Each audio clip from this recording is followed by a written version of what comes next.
축복합니다. 오늘 우리 함께 시과를 공부할 건데요. 우리 시과 제목 한번 보도록 하겠습니다. 시과 제목은요. 3차로 에베소 교회 개척 중 고린도 교회가 말썽을 피우지만 이렇게 되어 있네요. 사실 시과 공부는 시과로 끝나지 않고 10과 11과가 3차 선교 여행 공부가 되거든요. 그래서 고린도 교회가 말썽을 피우지만 점점점 이렇게 이어지고 있습니다. 자, 시과의 범위는요. 3차 선교 여행 중에 에베소 교회를 개척하는 바울의 활동과 또 이 기간에 발생하게 되는 고린도 교회의 문제에 대해서 공부하도록 하겠습니다. 오늘의 포인트를 보시면요. 먼저 첫 번째, 3차 선교 여행으로 개척된 교회는 에베소 교회다. 두 번째, 이 에베소 교회에서 쓰게 된 편지가 고린도 전서이다. 오늘은 1번, 2번 이 두 가지를 공부해 보도록 하겠습니다. 오늘 우리는요, 바울의 3차 선교 여행을 공부합니다. 지난 시간 공부했던 거 기억나시나요? 1차 선교 여행의 열매가 무엇이었죠? 바로 갈라디아 교회였습니다. 자, 그렇다면 2차 선교 여행의 열매는 무엇이죠? 빌립보 교회, 데살로니가 교회, 고린도 교회였습니다. 다 아시는 거죠? 네, 바울은 원래요. 근데 2차 때 어디를 가고 싶어 했었던 거죠? 에베소를 가려고 했지만 성령님께서 마게도냐로 인도하심으로 마게도냐 땅을 밟게 되고 그리고 그곳에 교회가 세워지게 되었습니다. 자, 마게도냐 그리고 아가야에서 활동한 후에 고린도를 떠나면서 바울은 2차 선교 여행을 마무리하게 되었죠. 자, 그런데 바울은 여전히 에베소의 미련을 못 버린 것 같아요. 2차 선교 여행을 마치고 돌아오는 길에 에베소에 들리게 되거든요. 그리고 그곳에 누구를 남겨두죠?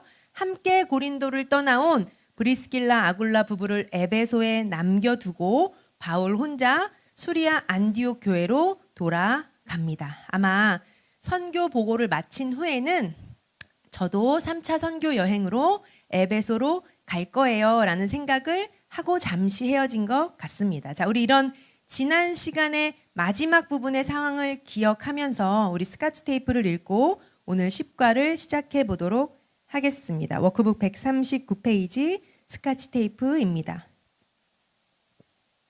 브리스길라와 아굴라도 보따리를 챙겨서 바울 일행과 함께 배를 타고 에베소로 왔습니다. 고린도에서 좀 적응할 만 했을 텐데 또 에베소로 이동한 거죠. 고린도에서 바울을 만나 교회를 개척하고 보니 동역하는 게 재미있었나 봅니다. 성령님께서 재미나게 하셨던 것 같습니다. 같이 으쌰으쌰 여기까지 온 것을 보니 말입니다. 지금 바울 일행이 와 있는 에베소가 어떤 곳인지 아시죠?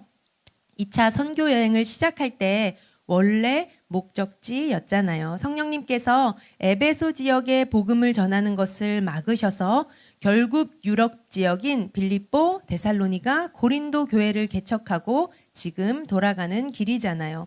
이런 사연 때문에 바울은 에베소에 대한 미련을 버릴 수 없었던 것이고 급기야 돌아오는 길에라도 에베소를 들른 것입니다.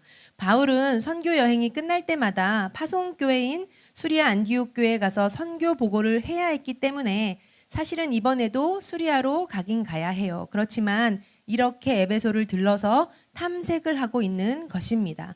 그러다가 작전을 짰습니다. 찢어지기로. 브리스길라와 아굴라 일행은 그대로 에베소에 남고 바울은 선교 보고하러 수리아로 이동하기로 말입니다. 자, 바로 이런 상황이 오늘 이야기가 시작되는 출발 지점입니다. 자, 이런 상황을 전제로 하고 오늘 우리가 3차 선교 여행을 공부해 보도록 하겠습니다. 자, 지금 우리가 기억해야 될 것은 무엇이에요? 무대가 몇 개다? 2개다라는 거예요. 첫 번째 무대는 어디예요? 에베소죠, 에베소. 이 에베소에 지금 누가 있는 거예요? 브리스길라와 아굴라 부부가 있다. 또 다른 무대 하나는 어디죠? 바로 수리아 안디옥 교회예요. 여기에는 지금 누가 와 있는 거죠? 바울이 수리아 안디옥 교회에 와 있다. 이것을 기억하면서 3차 선교 여행 출발해 보도록 하겠습니다. 워크북 140페이지 1번 3차 선교 여행으로 개척된 교회는 에베소 교회이다.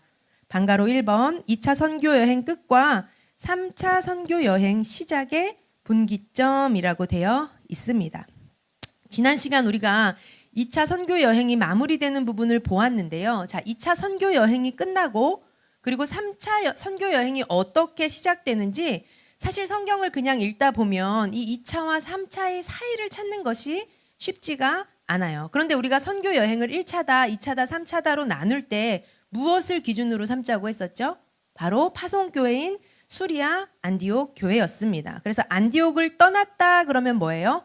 선교 여행이 출발이 된 거고 안디옥으로 돌아왔다 하면 뭐죠? 한 차가 끝난 것이다 라고 기준을 삼자고 했죠. 우리 사도행전 18장 22절 가서 우리 2차 선교 여행의 끝과 3차 선교 여행 시작점을 우리가 성경으로 확인해 보도록 하겠습니다. 자, 22절 보시면요. 자, 잘 보세요. 가이사랴에 상륙하여 올라가 예루살렘 교회에 안부를 물은 후에 안디옥으로 내려가서, 자, 지금 바울이 어디에 와 있어요? 수리아 안디옥 교회에 돌아온 거예요. 자, 안디옥 교회에 돌아왔으니까 뭐예요? 2차 선교 여행이 끝나는 지점인 거죠. 그리고 나서 23절을 한번 보세요. 얼마 있다가 떠나라는 말이 나옵니다. 자, 이것은 뭐예요? 어디에 얼마 있다가? 수리아 안디옥 교회에 얼마 있다가 그리고 수리아 안디옥 교회를 떠났다라는 거죠. 그럼 뭐예요? 3차 선교 여행이 시작되는 지점이 바로 22절과 23절 요 분기점이라는 거죠. 자, 얼마 있다가 떠나 갈라디아와 부르기아 땅을 차례로 다니며 모든 제자를 굳건하게 하니라 라고 되어 있습니다. 자, 우리가 지금 본 22절과 23절 사이가 바로 2차 선교 여행의 끝과 3차 선교 여행 시작의 분기점이에요. 우리가 그냥 성경을 읽으면 이것을 찾기가 어려운데 우리가 안디옥 교회를 기준 삼고 보니까 이렇게 22절과 23절 사이에 2차 선교 여행 그리고 3차 선교 여행에 시작되는 분기점이 있구나라는 걸 확인할 수 있었습니다. 그럼 우리 1, 2차 때와 마찬가지로 선교 여행의 전체 코스를 먼저 지도로 조금 익히고 그리고 우리가 3차 선교 여행을 자세히 공부해 보도록 하겠습니다. 워크북 141페이지 방가로 2번 3차 선교 여행 경로입니다. 화면 한번 보시면요. 자, 우리가 약속을 하나 있었죠. 지금 개척된 교회들은 이렇게 표시되어 있다라고 했어요. 자, 교회 이름 안 나와도 우리 어딘지 다 알 수 있죠. 맨 밑에 있는 예루살렘 교회, 그리고 깜빡깜빡이는 파송교회인 수리아 안디옥 교회, 그리고 1차 선교 여행의 열매로 세워진 갈라디아 교회, 그리고 2차 선교 여행의 열매인 빌립보, 데살로니가, 고린도 교회가 개척되어 있습니다. 자, 그렇다면 3차 선교 여행은 어떤 경로로 움직이게 되는가? 먼저 우리 지명을 좀 살펴보도록 할게요. 3차 선교 여행에 등장하는 지명들입니다. 자, 여기는 수리아 안디옥, 여기는 다소, 여기는 더베, 루스드라, 이고니온, 그리고 여기는 비시디아 안디옥. 자, 1차 선교 여행 때 등장했던 지명들이죠. 그리고 여기가 바로 에베소입니다. 그리고 여기는 미둘레네, 그리고 아소, 그리고 여기가 드로아라는 지역이고요. 우리가 아는 빌립보, 데살로니가, 그 베레아가 등장하고요.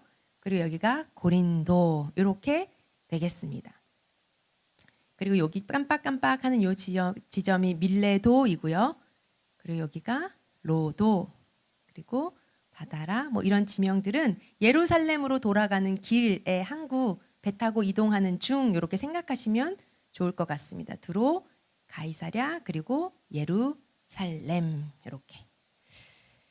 자, 한번 보시면요. 많은 지명이 등장하지만 그래도 우리가 지금까지 반복했던 지명들이 많이 나오죠. 자, 3차 선교 여행의 개척지는 에베소 교회라고 했는데 이 등장하는 지명들이 많습니다. 왜 그런지 조금 이따 설명하도록 하고요. 그러면 우리 이제 경로를 한번 살펴보도록 하겠습니다. 자, 이런 지명들이 등장하는데 바울이 도대체 어떤 경로로 움직이겠나 한번 보도록 하면요.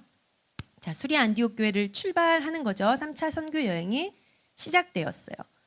다소, 더베, 루스드라, 이고니온, 비시디아 안디옥을 거쳐서 자, 에베소로 갔습니다. 여기서 교회를 개척하고 미둘레네, 아소, 드로아를 거쳐서 마게도냐 지역의 빌립보, 그리고 데살로니가, 그리고 베레아를 거쳐서 아가야의 고린도까지 오게 되죠. 그리고 어떻게 이어지냐면 이 고린도를 찍고 이제 되돌아가는 거예요. 어떻게 되돌아가나 볼까요? 여기서 보면 다시 거꾸로 왔던 길을 거꾸로 가고 있죠. 이렇게 거꾸로 이동해서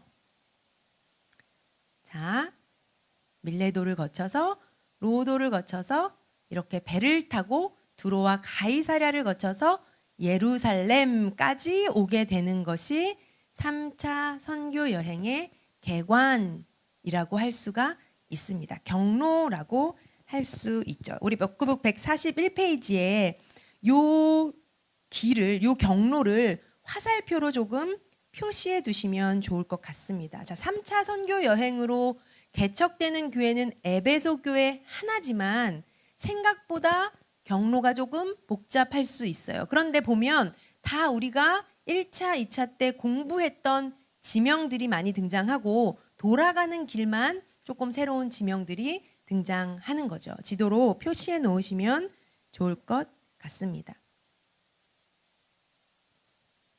오늘은 이 경로 중에서요, 바울이 수리아 안디옥을 출발해서 에베소에 도착해서 에베소에서 활동하는 것까지만 공부해 보도록 하겠습니다. 그리고 나머지 다른 지역까지 갔다가 다시 되돌아오는 건 그 다음에 공부하도록 하겠습니다.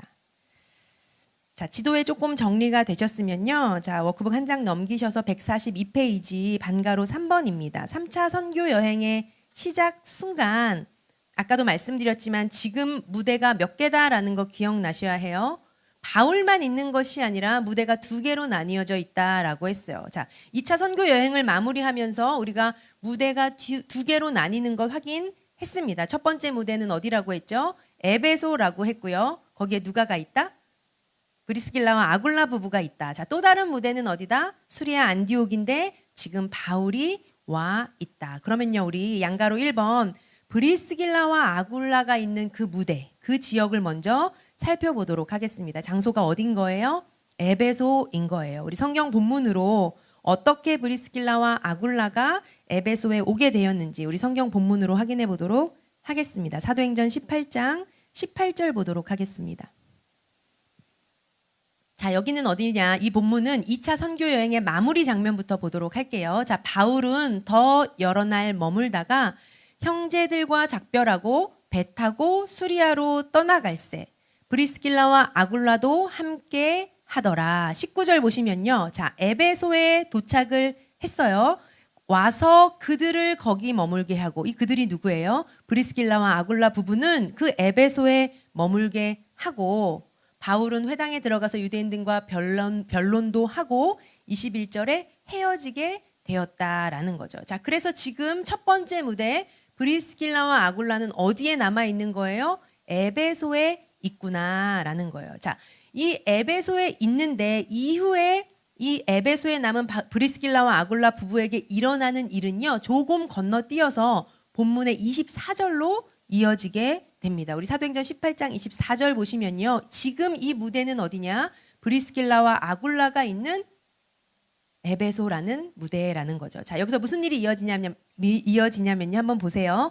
알렉산드리아에서 난 아볼로라 하는 유대인이 에베소에 이르니, 이 사람이 에베소로 오게 됐어요. 이 사람이요, 언변이 좋고 성경에 능통한 자라라고 설명하고 있습니다. 자, 알렉산드리아가 어디예요? 알렉산더를 기념해서 만든 이집트 북부에 있는 아주 큰 도시였죠. 자, 아볼로는 이집트에서 온 유대인이구나라는 것을 알 수 있어요. 그런데 이 사람이 언젠가 에베소로 왔구나. 자, 25절 보시면요, 그가 일찍이 주의 도를 배워 열심으로 예수에 관한 것을 자세히 말하여 가르치나 요한의 침례만 알 따름이라라고 얘기하고 있어요. 자, 아볼로가 말씀을 잘 가르치는데 어디까지 알고 있대요? 침례 요한의 침례까지만 알고 있다는 거예요. 자, 구약 성경을 어디에? 침례 요한까지는 접목시킬 줄 알았지만 그 이유는 모른다라는 거죠. 자, 지금 에베소 지역인데도 또 알렉산드리아 출신인데도 침례 요한을 알고 있죠. 예수님 당시 엄청난 센세이션을 일으켰던 침례 요한인데 우리가 모르는 사이에 이렇게 침례 요한의 제자들이, 영향을 받은 사람들이 곳곳에 퍼져 있었다는 것을 알 수가 있습니다. 자, 26절 보시면요. 그가 회당에서 담대히 말하기 시작하거늘 브리스길라와 아굴라가 듣고 데려다가 하나님의 도를 더 정확하게 풀어 이르더라. 자, 지금 어디까지밖에 모르죠? 침례 요한까지 알아요. 그래서 브리스길라와 아굴라가 뭐예요? 한 수 위죠. 그러니까 어디까지 가르쳐 주는 거예요? 예수 그리스도의 사건까지 가르쳐 주는 거죠. 예수 그리스도 십자가 부활 승천. 자, 그렇게 한 후에 27절 보시면요. 아볼로가 어디로 간다고 해요? 아가야로 건너가고자 함으로. 자, 아가야 하면 뭐가 생각나야 돼요? 아가야에 있는 교회가 무슨 교회예요? 고린도 교회죠. 자, 성경에서 아가야 하면 우리는 고린도 교회가 생각나야 되는 거죠. 자, 고린도 교회에는 방금까지는 누가 있었어요? 바울이 개척하고 브리스길라 아굴라 부부가 함께 동역했어요. 그런데 조금 전에 떠나왔기 때문에 지금은 그 교회에 리더가 없는 거잖아요. 아마 그 리더가 없었기 때문에 브리스길라 아굴라가 아볼로를 보고 말씀을 잘 전하시니까 고린도로 가면 어떠세요? 라고 한 것 같습니다. 그래서 고린도 교회로 추천서를 써서 보내는 거예요. 성경에 능통하시고 열심히 말씀을 전하시니까 가서 고린도 성도들을 잘 보살펴 주세요. 뭐 이런 거죠. 자, 아볼로라는 이름 많이 들어보신 이름이죠. 고린도 교회에 아볼로파, 바울파 이런 말로 등장하거든요. 자, 이 아볼로가 이때 이렇게 고린도 교회로 가게 된 것입니다. 27절 보시면요. 자, 아볼로가 아가야로 건너가고자 함으로 형제들이 그를 격려하며 제자들에게 편지를 써 영접하라 하였더니 그가 감회에 은혜로 말미암아 믿은 자들에게 많은 유익을 주니 28절 이는 성경으로서 예수는 그리스도라고 증언하여 공중 앞에서 힘있게 유대인의 말을 이김이러라. 자, 고린도 교회에 가 있는 아볼로라고 기억하시면 좋겠습니다. 자, 그러면 무대를 한번 생각해 볼까요? 지금 고린도 교회에는 누가 있는 거죠? 아볼로가 있고 에베소에는 누가 있고 브리스길라와 아굴라가 있고 바울은 어디에 있고 수리아 안디옥 교회에 있겠구나 생각하시면 좋을 것 같습니다. 자, 두 번째로는요. 우리가 바울의 무대를 한번 살펴볼게요. 자, 2차 선교 여행의 마무리 지점에서 브리스길라와 아굴라와 헤어지고 난 이후에 바울의 행적을 따라가 보는 거죠. 사도행전 18장 21절 보도록 하겠습니다. 자, 바울이 이렇게 얘기하죠. 작별하여 이르되 만일 하나님의 뜻이면 너희에게 돌아오리라 하고 배를 타고 에베소를 떠나는 장면이에요. 자, 그렇게 한 다음에 바울은 어떻게 움직여요? 22절 가이사랴에서 상륙해서 예루살렘에 도착한 후에 안디옥으로 내려갔다라고 되어 있죠. 그리고 23절 그리고는 얼마 있다가 다시 떠나서 자, 3차 선교 여행의 시작점이죠. 갈라디아 지역과 부르기아 땅을 차례로 다니면서 모든 제자를 굳건하게 하였다라고 기록하고 있습니다. 자, 19장 1절 가서 보도록 할게요. 아볼로가 고린도에 있을 때 이 말 이해되시죠? 자, 바울은 뭐예요? 윗지방으로 다녀 어디로? 에베소에 도착했다. 자, 그럼 바울의 움직임은 어떻게 되는 거예요? 에베소를 떠나서 가이사랴 예루살렘 교회 왔다가 수리아 안디옥 교회 올라갔다가 다시 떠나서 윗지방을 다닌 다음에 어디로 왔다? 에베소로 도착했다. 이것이 바울의 움직임이 되겠죠. 지도를 생각해 보면요. 아까 등장했던 뭐 갈라디아, 부르기아 지방을 다녀라는 말을 썼는데 사실 우리가 에베소로 가는 길에 거쳐가는 지명들이 바로 그 갈라디아 그리고 부르기아 지역이었잖아요. 그러니까 바울은 수리아 안디옥을 떠나서 어디를 향하고 있는 것이다? 에베소를 향하고 있구나라는 것을 알 수가 있습니다. 우리 화면을 통해서 2차 선교 여행을 마무리하고 그리고 3차 선교 여행을 출발하는 바울의 움직임만 한번 살펴보도록 하겠습니다. 자, 화면 보시면 여기가 에베소거든요. 여기에 누가 있는 거예요? 브리스길라와 아굴라 부부가 있다. 자, 아볼로는 어디 출신이에요? 여기 밑에 알렉산드리아 출신인데 언젠가 에베소로 왔다. 그리고 바울은 에베소를 떠나서 어디로 간다?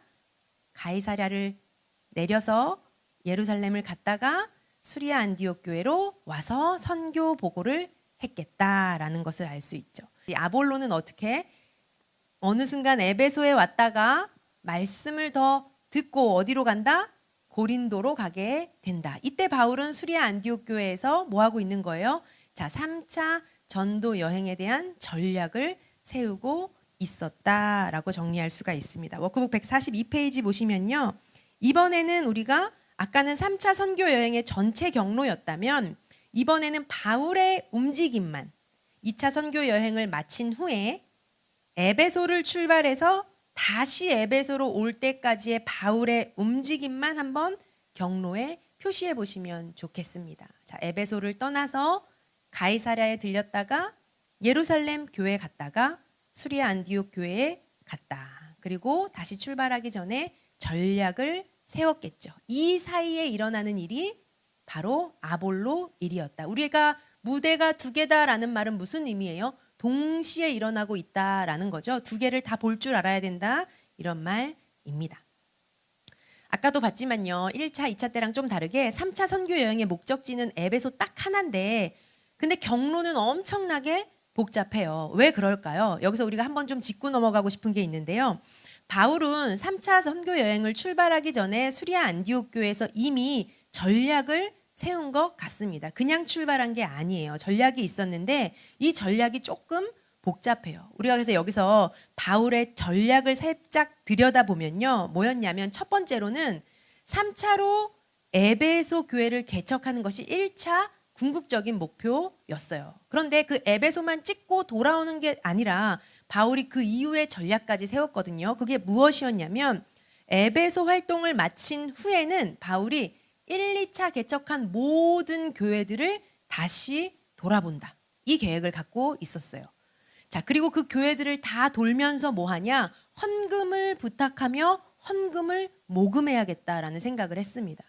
그리고 그 모아진 헌금을 뭐 하냐? 예루살렘 교회에 전달해야지라고 생각을 했어요. 그리고 난 후에 바울은 머릿속에 뭘 그렸냐면 그 일을 마친 후에 나는 이제 로마로 간다. 세계의 중심 도시 로마, 거기서 또 다른 시작을 해보자. 이런 계획을 가지고 있었던 것 같습니다. 자, 한번 생각해 보세요. 지도를 보시면요. 자, 큰 지도거든요. 우리는 마게도냐 지역까지 나온 지도를 주로 많이 봤지만 자, 로마까지 나오고 저 멀리까지 나온 지도를 한번 보세요. 우리가 1차 선교 여행, 2차 선교 여행 봤었고 그리고 3차 선교 여행으로는 소아시아 지역의 에베소가 개척된다고 했죠. 그러면 갈라디아 지역, 마게도냐 지역 그리고 소아시아까지 바울은 1, 2, 3차를 통해서 복음을 다 전한 셈이에요. 그러면 지도로 영역으로 따지면 이렇게 되거든요. 이 영역은요. 헬라어권 문화, 헬라어권 영역이었어요. 자, 이렇게 바울은요. 1차, 2차, 3차를 통해서 헬라어권 선교를 다 마무리한 후에 어디로 가고 싶었냐면 지도에 보이는 저 끝인 서바나, 현재의 스페인까지 가고자 계획을 세웠습니다. 자, 로마, 서바나 어느 영역이냐? 라틴어권에 들어가요. 그래서 바울은요.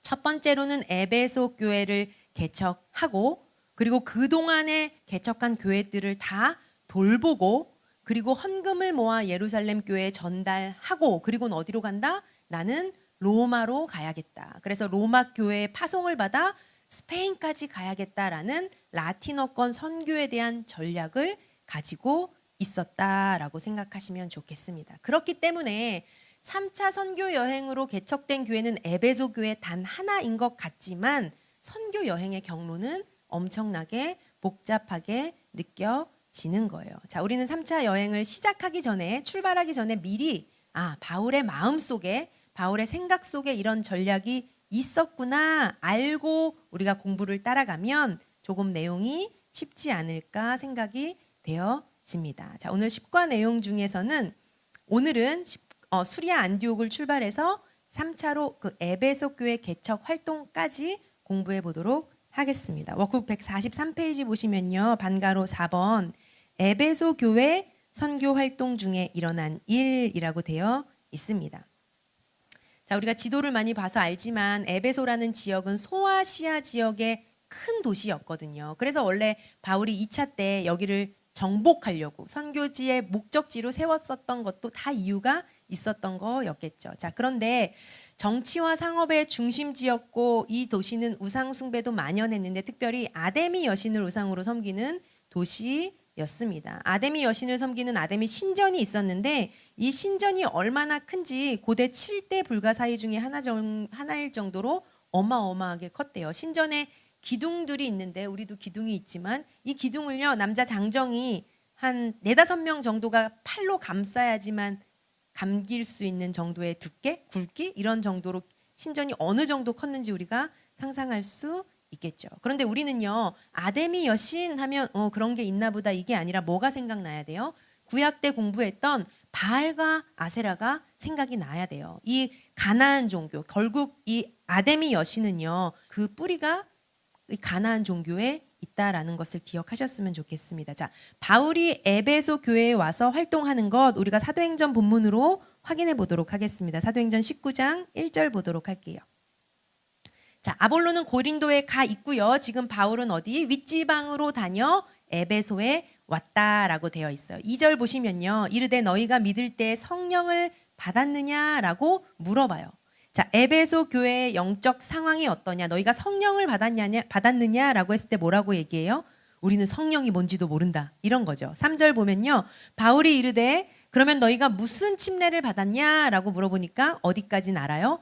요한의 침례까지는 알고 있어요. 그래서 4절 바울이 요한이 회개의 침례를 베풀며 백성에게 말하되 내 뒤에 오시는 이를 믿으라 하였으니 이분이 누구시냐? 바로 예수 그리스도다라고 요한의 침례와 연결해서 예수님의 복음을 전합니다. 5절 그들이 듣고 주 예수의 이름으로 침례를 받으니 바울이 그들에게 안수함에 성령이 그들에게 임하심으로 방언도 하고 예언도 하니 7절 모두 12사람쯤 되니라 라고 지금 어디서 일어나고 있는 일이에요? 에베소에서 일어나고 있는 일입니다. 이어지는 본문은요 8절 바울이 회당에 들어가 뭐 했대요? 3달 동안 담대히 하나님 나라에 관하여 강론하며 권면하였다. 9절 어떤 사람들은 마음이 굳어서 순종하지 않고 무리 앞에서 이 도를 비방했고 바울이 그들을 떠나 제자들을 따로 세우고 두란노 서원에서 날마다 강론을 했다라고 얘기하고 있습니다. 10절 보시면요. 자, 2해 동안이나 이같이 하니 아시아에 사는 자는 유대인이나 헬라인이나 다 주의 말씀을 듣더라라고 되어 있죠. 자, 바울이 그러면 에베소에서 활동한 목회를 한 시간이 어느 정도 되는 거예요? 2해하고도 넘으니까 약 3년 가까운 시간을 에베소에서 목회를 한 거죠. 그리고 그러다 보니까 아시아에 사는 자는 유대인이나 헬라인이나 다 주의 말씀을 들었더라라고 얘기하고 있습니다. 자, 이 에베소라는 지역은 우상숭배도 심했고 또 마술이 성행하던 도시였는데 그렇게 마술이 성행하다 보니까 하나님께서는 바울을 사용하셔서 놀라운 이적들도 많이 보이세요. 19장 11절 보시면요. 하나님이 바울의 손으로 놀라운 능력을 행하게 하시니 어느 정도였냐면 12절 사람들이 바울의 몸에서 손수건이나 앞치마를 가져다가 병든 사람에게 얹기만 해도 그 병이 떠나고 악기도 나가더라. 이런 일들이 있었대요. 13절 이에 돌아다니며 마수라는 어떤 유대인들이 시험 삼아 악기 들린 자에게 예수의 이름을 불러 말하고 바울이 전파하는 예수를 의지하여 너희에게 명하노라. 한번 해본 거예요. 그랬더니 어때요? 14절 유대의 한 제사장 스게와의 7 아들도 이 일을 행하더니 15절 무슨 일이 일어나죠?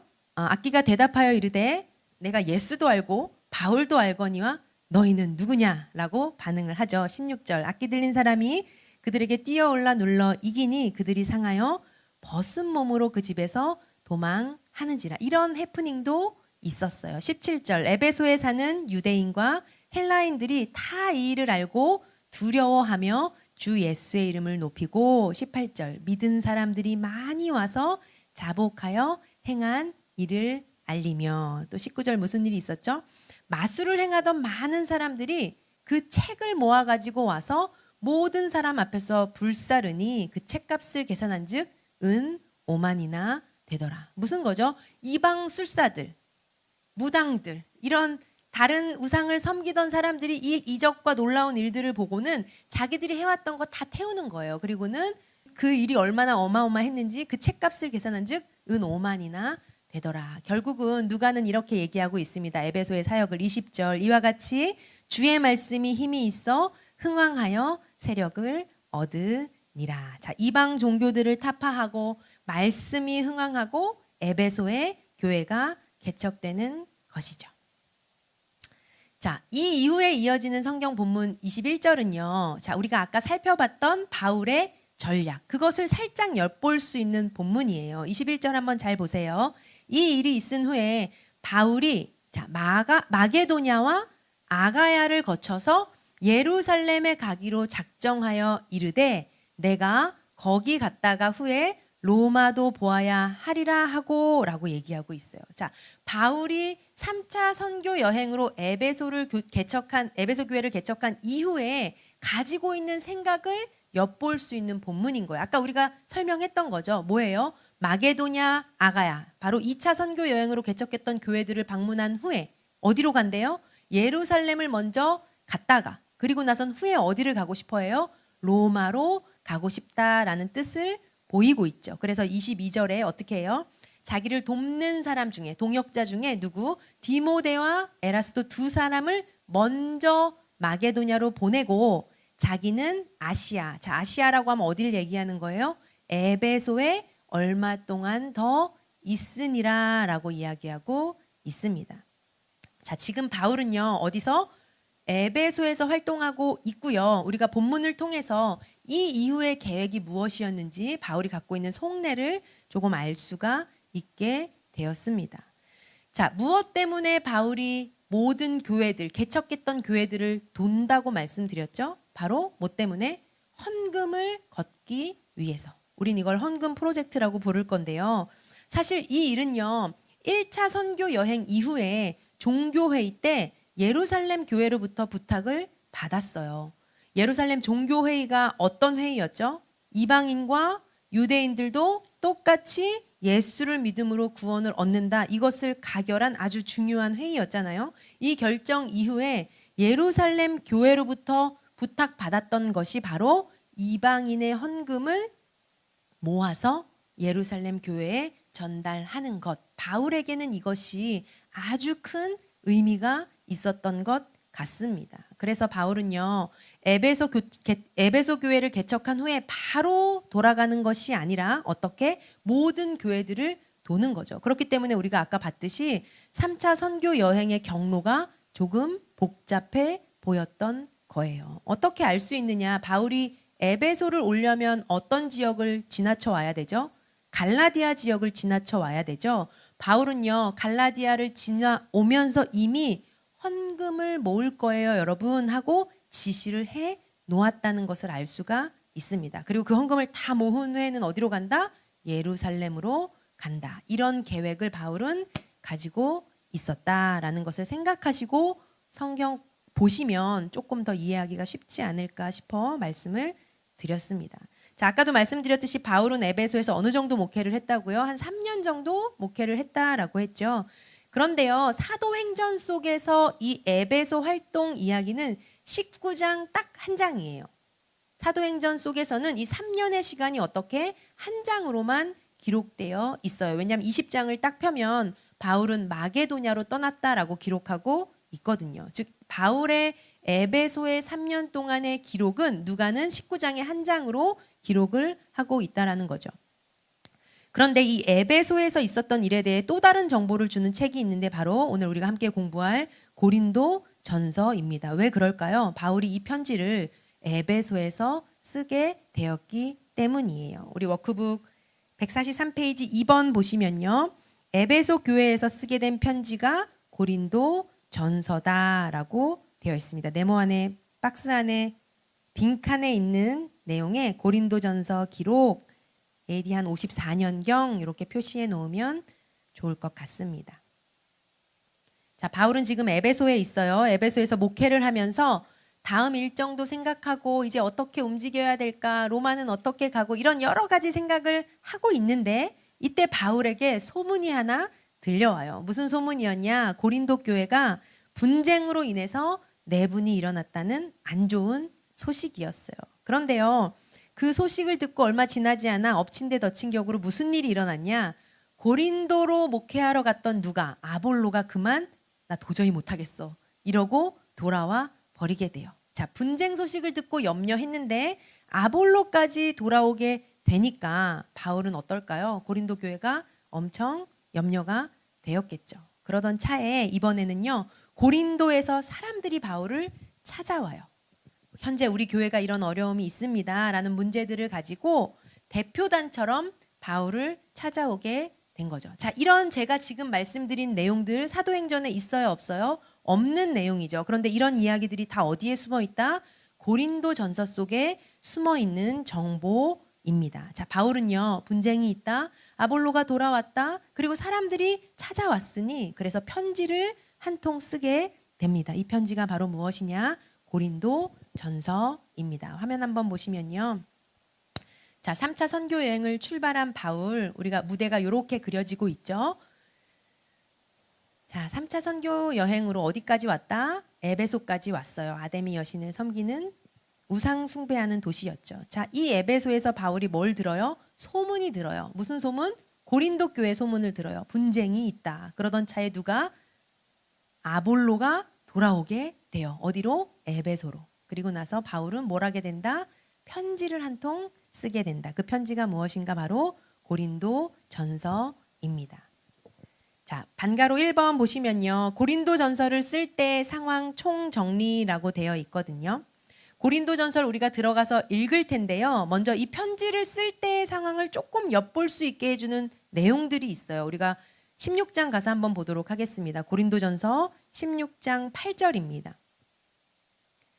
자, 지금 바울은 어디에 있다라는 걸 기억하셔야 해요.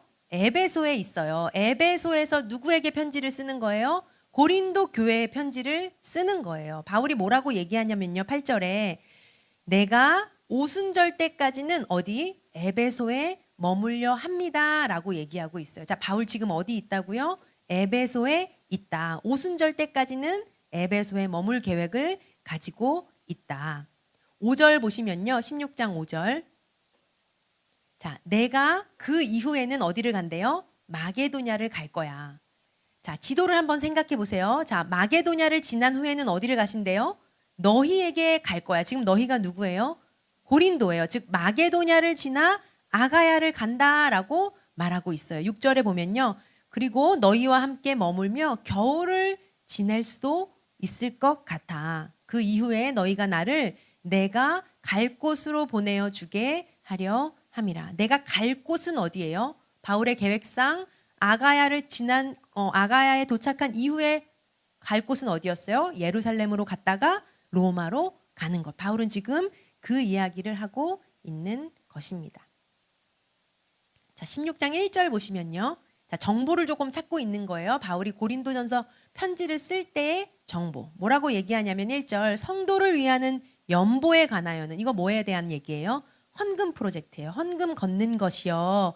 제가 할 말이 좀 있는데요 하면서 내가 이미 에베소로 오는 길에 갈라디아 교회를 지나오면서 이미 얘기를 해놨어요. 이 헌금 걷는 것에 대해서요. 그런 것처럼 여러분도 그렇게 해주세요. 2절에 보면 매주 첫날에 너희 각 사람이 수입에 따라 모아두어서 내가 갈 때에 연보를 하지 않게 하라. 즉 매주 조금씩 모아두면 제가 갈 때 황급히 하려고 하면 힘들다 보니까 매주 이렇게 해주셨으면 좋겠습니다. 제가 이 얘기 에베소 오는 길에 갈라디아 교인들에게도 이미 얘기해 두었어요 라고 얘기하는 거죠. 자, 16장 12절 보시면요. 정보가 숨어 있어서 우리가 왔다 갔다 하면서 조금 보고 있는데요. 자, 아볼로 얘기를 바울이 꺼내요. 형제 아볼로에 대하여는 그에게 형제들과 함께 너희에게 가라고 내가 많이 권면했는데 지금은 갈 뜻이 전혀 없으니 기회가 있으면 가리라. 자, 아볼로 지금 원래 에베소에 있다가 고린도로 잠깐 갔다가 지금 탈진해가지고 에베소로 다시 와갖고 바울과 함께 있는 상태거든요. 바울이 다시 한번 가보세요. 힘을 내서 한번 가보세요 하는데 아볼로 생각이 어떻대요? 갈 데 전혀 없다. 그런데 나중에 기회가 있으면 갈 수 있지 않겠어요? 라고 얘기하고 있습니다. 자, 여러 번 말했는데도 가고 싶지 않을 만큼 아볼로의 마음이 많이 상해 있습니다. 그리고 또 이쯤에 고린도 교회에서 찾아온 사람들이 있었다라고 했죠. 그 정보가 어디 있는가? 16장 17절 보시면요. 누가 왔는지 말해주는 정보가 있어요. 16장 17절. 내가 스데바나와 브드나도와 아가이고가 온 것을 기뻐하노니. 자, 몇 명이 왔어요? 고린도 교회에서 이 세 명이 찾아온 거예요. 왜 찾아왔죠? 우리 교회에 지금 이런 문제가 있습니다. 바울 선생님, 이 문제들에 대한 답을 좀 해주세요 라고 대표단처럼 찾아온 거죠.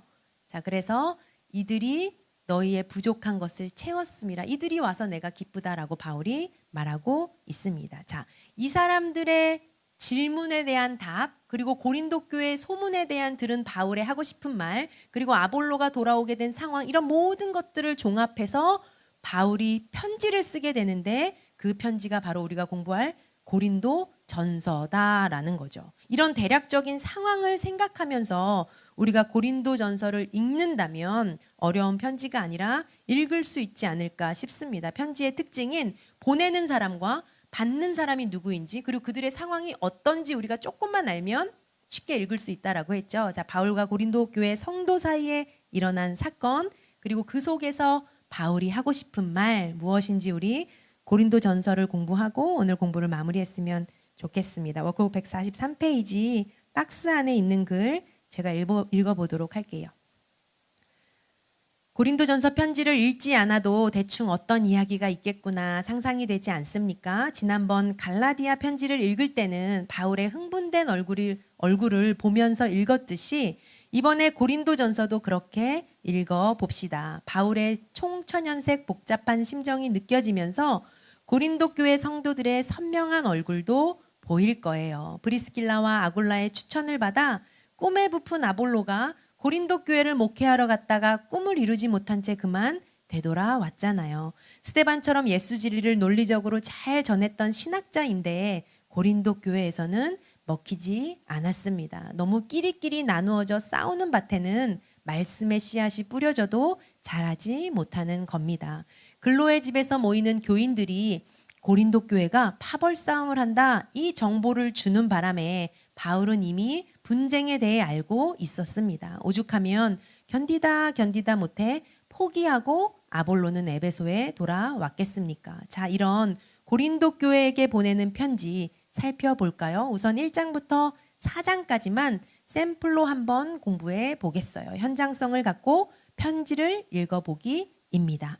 고린도전서 편지를 쓰고 있는 바울 옆에 소스데네도 있네요. 정보가 막 튀어나오네요. 우리 고린도전서 1장 1절 가서 보도록 할 텐데요.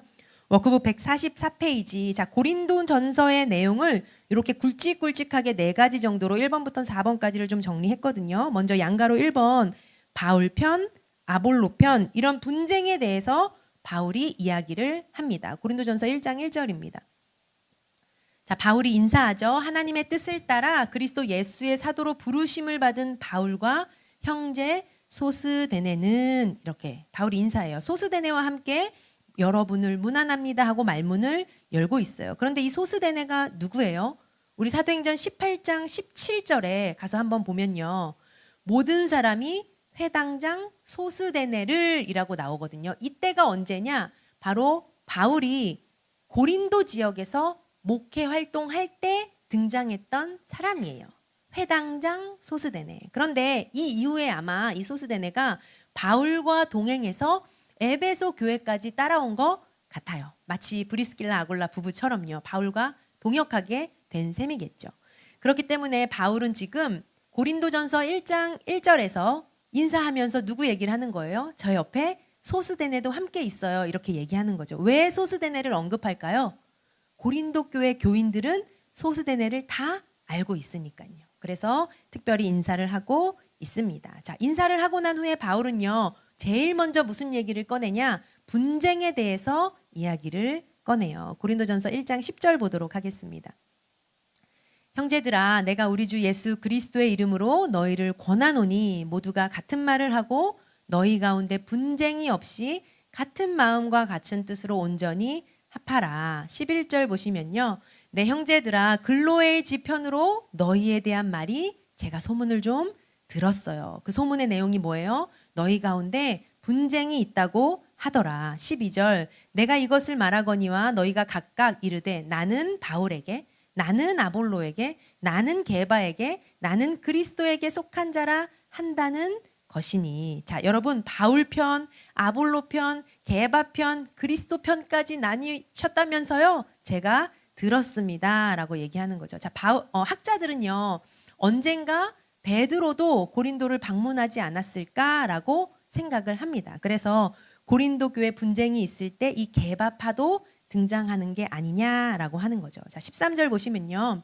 여러분 그리스도께서 어찌 나뉘었습니까? 바울이 여러분을 위하여 십자가에 못 박혔으며 바울의 이름으로 여러분이 침례를 받았습니까? 그거 아니잖아요. 14절 저는요 그리스보 가이오 외에는 침례를 베풀지 않았어요. 근데 오히려 그게 감사하네요. 15절 아무도 나의 이름으로 침례를 받았다 말하지 못하게 하려 함이라. 16절 저는요 스데바나 집 사람에게 침례를 베풀었고 그 외에는 누구에게도 침례를 베풀었는지 알지 못합니다. 그 정도로 저는 제가 침례 베푼 사람은 너무 적은데 어쩌다 여러분 이렇게 파가 나뉘게 되었습니까? 자, 여러분이 누구에게 침례를 받았냐에 따라서 지금 분쟁이 파가 나뉜 것 같은데 저는 요 정도 사람에게밖에 침례를 주지 않았어요. 그런데 왜 파벌이 생겼는지 참 안타깝습니다. 이런 얘기겠죠. 17절 보시면요.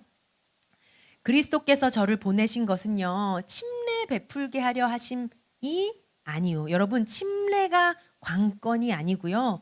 복음이 관건입니다. 라고 얘기하고 있어요. 침례를 베풀려 하게 하심이 아니요. 오직 복음을 전하게 하려 하심이로되 라고 얘기하고 있는 거죠. 제가요 여러분에게 복음을 전할 때 사실 저는 조금 힘든 상황이었어요. 자, 바울의 상황을 제가 좀 설명해 볼게요. 왜냐면요 여러분 생각나세요? 바울이 아테네로 고린도로 들어가기 전에 먼저 어디를 들렸었죠? 아테네를 들렸다가 고린도로 갔거든요. 근데 그 아테네에서 무슨 일이 있었어요? 그 철학의 도시, 그 대단한 지혜의 도시에서 사람들과 논쟁하다가 아레오바고에서 설교까지 했는데 믿는 사람이 별로 없었어요. 오히려 몸의 부활을 전한다고 조롱거리가 됐었죠. 이때 바울은 많이 눌려 있었던 것 같아요. 철학의 도시에서 사람의 지혜로 진리를 찾느라 열심이었던 그곳에서 바울은 어려움을 겪었던 거죠. 그런데 지금 뭐라고 얘기하고 있냐면요. 오히려 그 일로 인해 나는 확신하게 되었습니다. 네, 18절 보시면요. 십자가의 도가 멸망하는 자들에게는 미련한 것이나 구원을 받는 우리에게는 하나님의 능력이라. 자, 십자가가 어리석은 것처럼 보이지만요, 여러분. 사실 십자가야말로 하나님의 지혜라는 것을 저는 확신합니다. 이거예요. 제가 여러분을 만났을 때 이 십자가를 어떻게 하면 깨닫게 할 수 있을까?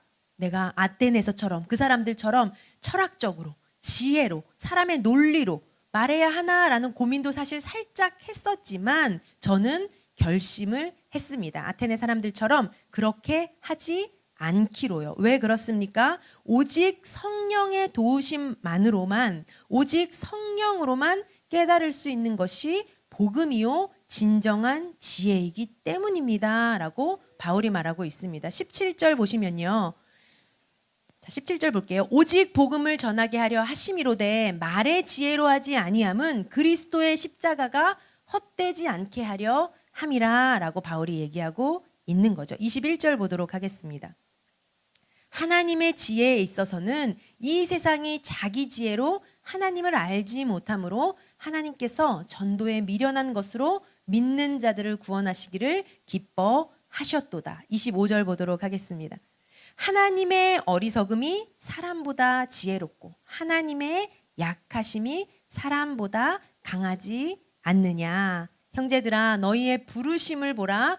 육체를 따라 지혜로운 자가 많지 아니하며 능한 자가 많지 아니하며 문벌 좋은 자가 많지 아니하도다. 그리고 우리가 잘 아는 본문이죠. 하나님께서 세상에 미련한 것들을 택하사 지혜 있는 자들을 부끄럽게 하려 하시고 세상에 약한 것들을 택하사 강한 것들을 부끄럽게 하려 하시며. 자, 이 내용들을 우리가 바울이 아테네에서 했던 씨름을 좀 전제로 깔고 보면 무슨 말인지 조금 이해가 된다라는 거죠. 고린도전서 2장 1절 가서 보도록 하겠습니다.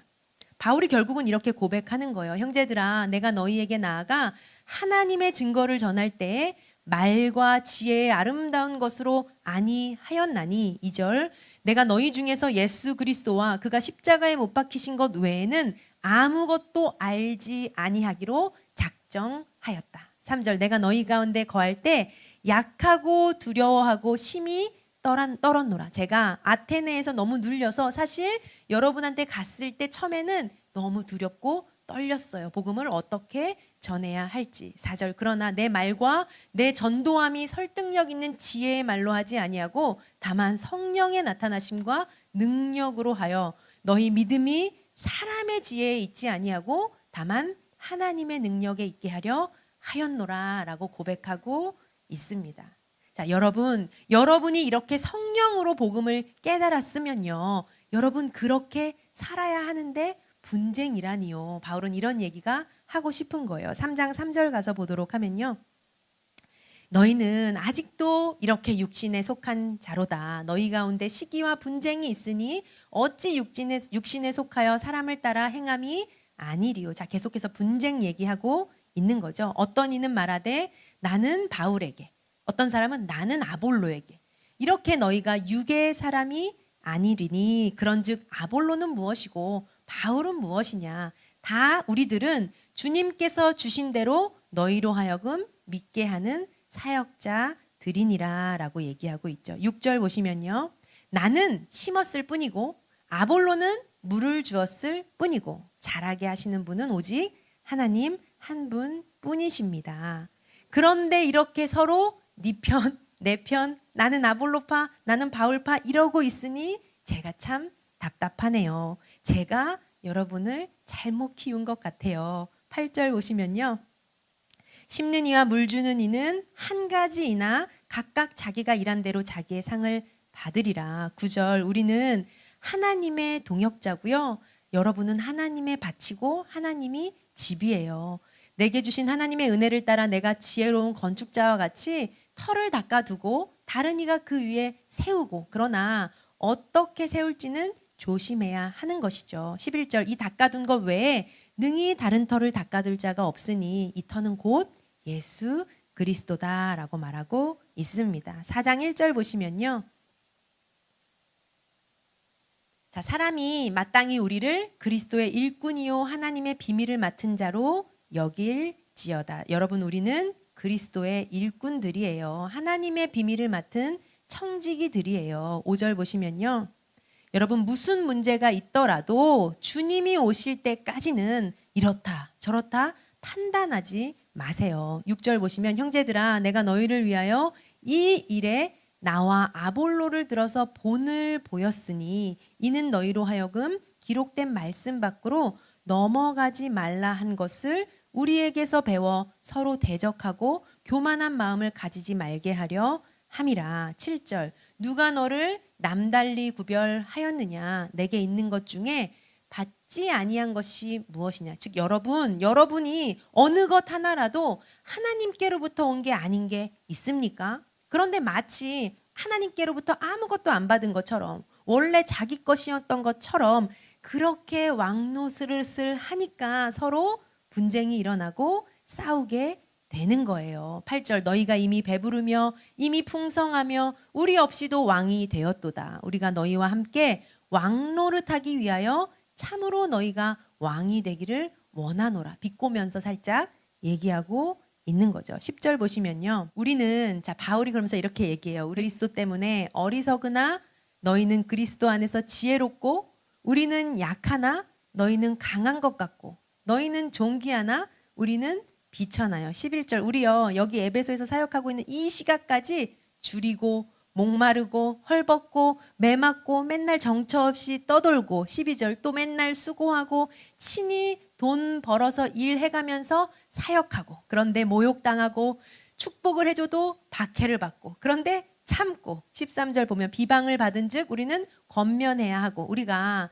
지금까지 세상의 더러운 것과 만물의 찌꺼기 같이 되었도다. 여러분, 우리가 세상적으로 보면, 인간적으로 보면 참 자존심 상하고 세상적으로 보면 불쌍한 처지처럼 보인다 이 말이에요. 이렇게 약간 비꼬듯이 말하다가 좀 지나쳤나 싶어서 다시 14절에 아니에요, 여러분. 제가 여러분을 부끄럽게 하려고 이런 말 하는 것 아니에요. 제가 여러분을 사랑하는 자녀처럼 생각하기 때문에 자식 같으니까 이렇게 훈계하는 거예요. 15절 그리스도 안에서 일만 스승이 있으되 아버지는 많지 아니하니 그리스도 예수 안에서 내가 여러분을 복음으로 낳은 것 아닙니까? 그러니까 여러분은 저를 본받는 자가 되었으면 좋겠어요. 17절에 내가 주 안에서 사랑하고 신실한 아들 디모데를 여러분에게 보냈어요. 그러니까 여러분이 디모데가 가면 마치 내가 도착한 것처럼 잘 대해주세요. 18절 어떤 사람들은요 내가 너희에게 나아가지 아니할 것 같이 스스로 교만하여 졌으나 즉 여러분 중에 바울은 안 올 거야. 그러니까 이렇게 디모데나 보내지. 이런 생각하시는 분 있다면 여러분 아니에요. 주님께서 허락하시면 저도 여러분에게 속히 나아가서 자초지종을 다 알아보고 싶어요. 여러분 21절 제가 갈 때 여러분에게 매를 가지고 가면 좋겠어요? 사랑과 온유한 마음으로 가는 것이 좋겠죠? 그렇게 가도록 하실 거죠? 이 편지 받고 분쟁을 멈췄으면 좋겠네요. 이런 분위기입니다. 자, 1장부터 4장까지 제가 중간중간만 살펴봤지만 소문으로 분쟁에 대해 들은 바울이 그에 대해서 하고 싶은 이야기를 줄줄줄줄줄 하고 있는 거죠. 자, 고린도전서 읽으실 수 있겠죠? 그 다음으로 이어지는 내용은요. 아까 말했던 그 세 사람 있죠. 고린도 교회에서 온 세 사람. 그 사람들이 문제를 적어왔어요. 저희 교회 지금 이런 문제 있고요. 이런 문제 있고요. 자, 바울은 그 문제들에 대해서 하나하나 답을 해주기 원합니다. 그렇다면 당시 이 분쟁 외에도 고린도 교회를 복잡하게 만들었던 문제들이 뭐가 있었나 우리가 남은 본문을 살짝만 확인해 보도록 하겠습니다. 먼저 양가로 2번 보시면요. 구체적인 사건을 얘기하면서 고린도 교회에 있었던 일들에 대해서 바울이 얘기해요. 고린도전서 5장 1절 보시면요. 자, 무슨 얘기를 들었어요? 너희 중에 뭐가 있다? 음행함이 있다라는 것을 내가 들었다. 즉 음행 문제가 있었어요. 그런 음행은 이방인 중에서도 없는 것이다. 뭘 들은 거예요? 누가 아버지의 아내를 취했냐라고 바울이 음행 문제에 대해서 얘기하고 있고요. 6장에 가서는요. 무슨 얘기를 하고 있냐면 소송 문제에 대해서 얘기하고 있습니다. 즉 교인들끼리 생긴 문제를 세상 법정까지 끌고 가지 마세요라고 권면하고 있는 거예요. 그 안에 지혜롭게 해결할 수 있는 사람들의 도움을 받아 교회 내에서 있는 문제, 교인들 간의 문제를 세상 법정까지 끌고 가지 마십시오라고 권면하고 있습니다. 또 양가로 세 번째 보면요. 지금부터는 바울이 답해주는 내용인데요. 7장 1절 보시면 이런 표현이 있어요. 너희가 쓴 문제에 대하여. 이 말은 무슨 말이죠? 여러분이 적어서 보내온 문제들을 보니까 이런 문제들이 있네요 라면서 말문을 여는 거예요. 자, 7장은 그래서 뭐에 대해 얘기하냐면 결혼 문제에 대해서 얘기해요. 자, 고린도는 음란의 우상 도시였거든요. 그러다 보니까 바울이 뭘 얘기해 주고 싶냐면 거룩한 그리스도인의 삶을 사는 방법, 제시를 해주는 거죠. 어떻게 결혼 생활을, 어떻게 거룩한 삶을 살아야 하는지. 자, 시간이 없어서 간단하게 보도록 하겠습니다. 8장은요.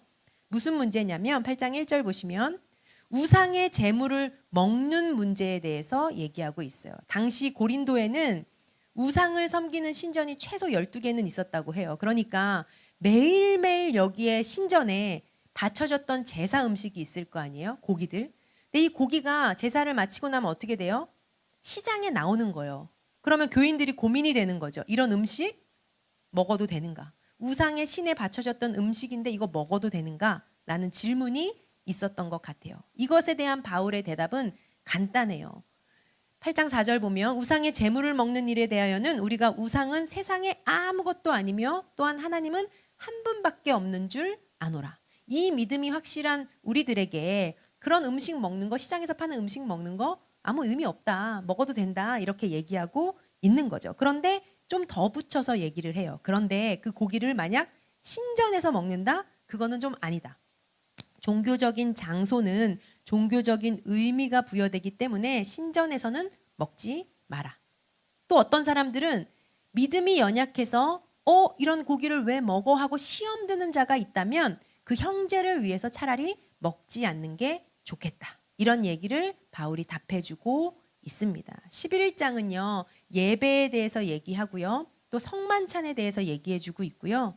우리가 잘 아는 12장 가서 조금 보도록 하겠습니다. 12장의 내용은 교회의 성도들에게 주신 성령의 은사에 대해서 얘기하고 있어요. 성경을 이렇게 넘겨보시면 제목을 볼 수 있는데 12장은 교회 성도들에게 주신 성령의 은사에 대한 바울의 견해예요. 왜 이 부분이 중요할까? 분쟁이 있는 교회였잖아요. 바울이 얘기하고 싶은 게 뭐냐면 자, 우리가 구약을 공부할 때 뭐 생각나세요? 가인 계열, 셋 계열 생각나시죠? 그 기준이 뭐였죠? 하나였어요. 하나님을 왕으로 인정하느냐, 인정하지 않느냐. 그거에 따라 가인 계열이냐, 세상 나라냐, 하나님 나라냐라고 갈라진다고 했거든요. 자, 그러면 지금 세상 속에서 하나님의 왕권을 인정하는 공동체가 있다면 그게 무엇일까요? 바로 교회예요, 교회.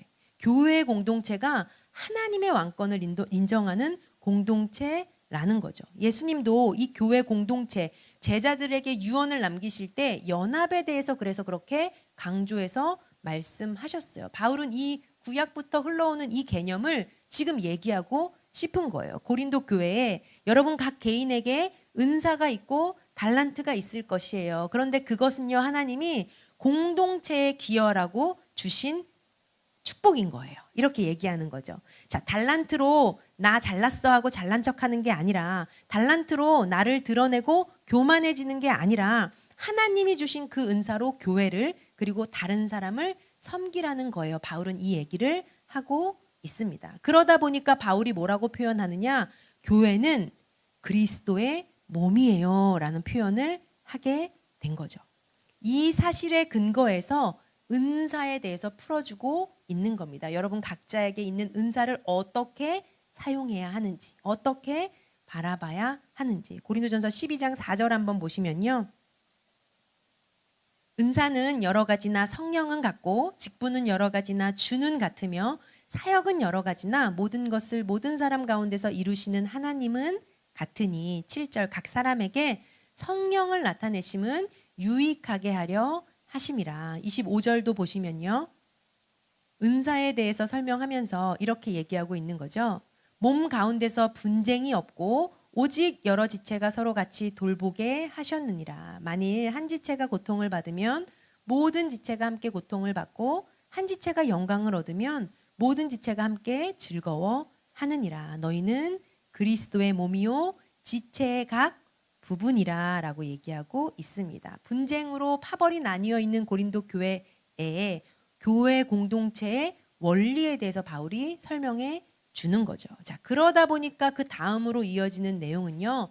고린도전서 13장, 우리가 잘 아는 사랑일 수밖에 없습니다.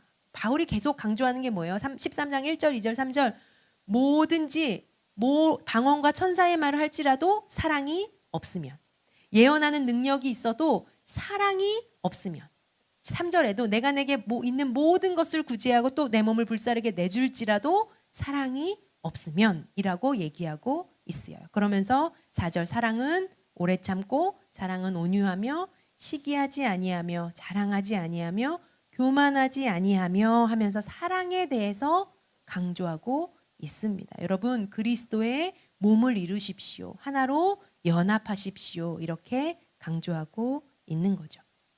14장에도 은사를 사모하십시오. 그러나 방언도 예언도 중요하지만 여러분 질서 있게 공예배를 무너뜨리는 것이 아니라 서로 덕을 세우고 질서 있게 여러분의 은사를 사모하십시오라고 얘기하고 있습니다. 그리고 15장에서는 마지막으로 그리스도의 부활에 대해서 얘기하고 있어요. 고린도 성도 중에서 아마 예수님의 부활을 믿지 않는 성도들이 있었던 것 같아요. 그래서 바울은 이런 자들의 이해를 돕기 위해서 예수님의 부활 사건을 다시 한번 얘기하고 있습니다. 고린도전서 15장 3절 보시면요.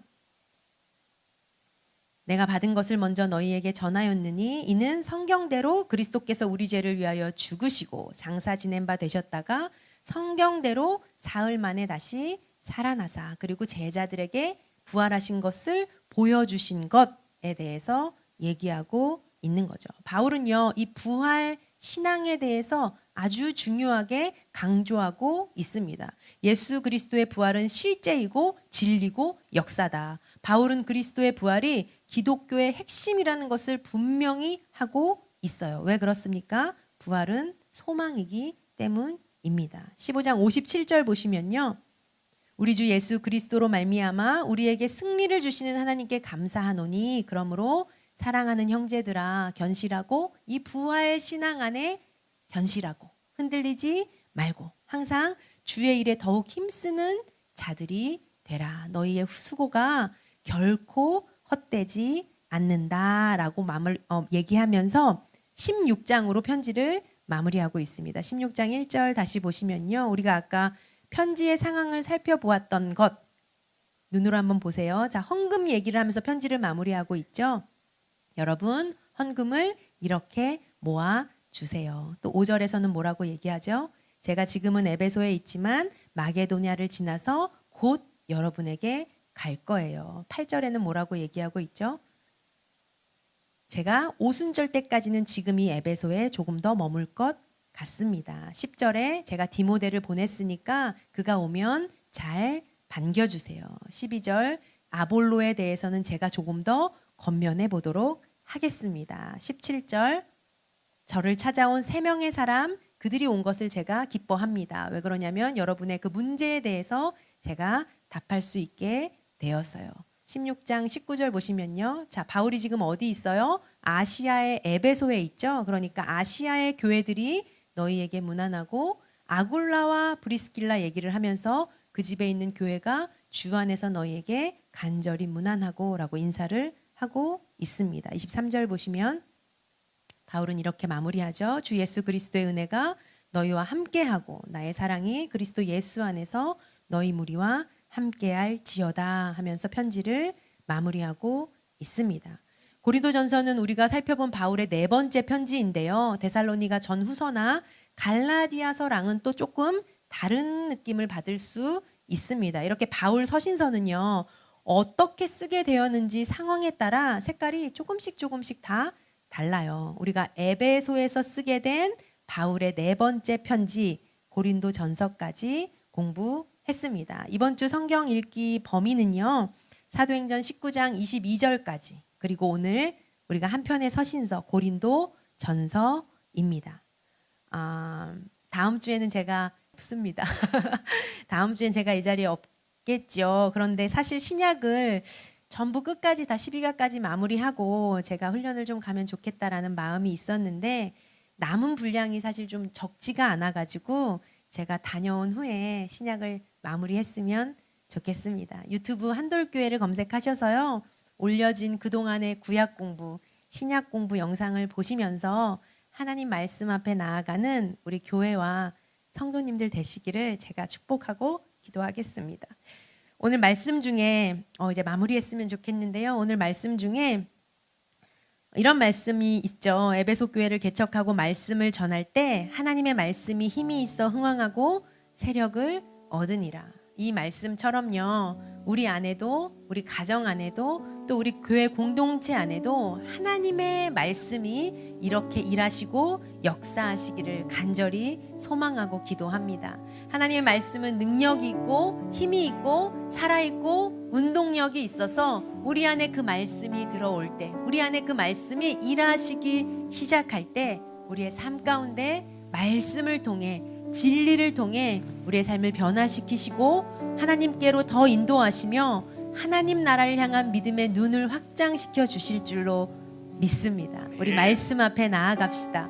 말씀만을 의지합시다. 말씀을 생명으로 여기며 매일매일 하나님의 말씀을 사모하는 우리 모두가 되기를 소망합니다. 이 시간 기도할 때 하나님 우리가 이 간절한 마음 가지고 우리 안에 또 우리의 삶 안에 우리 교회 안에 하나님의 말씀이 그렇게 일하시고 역사하시기를 간절히 소망합니다.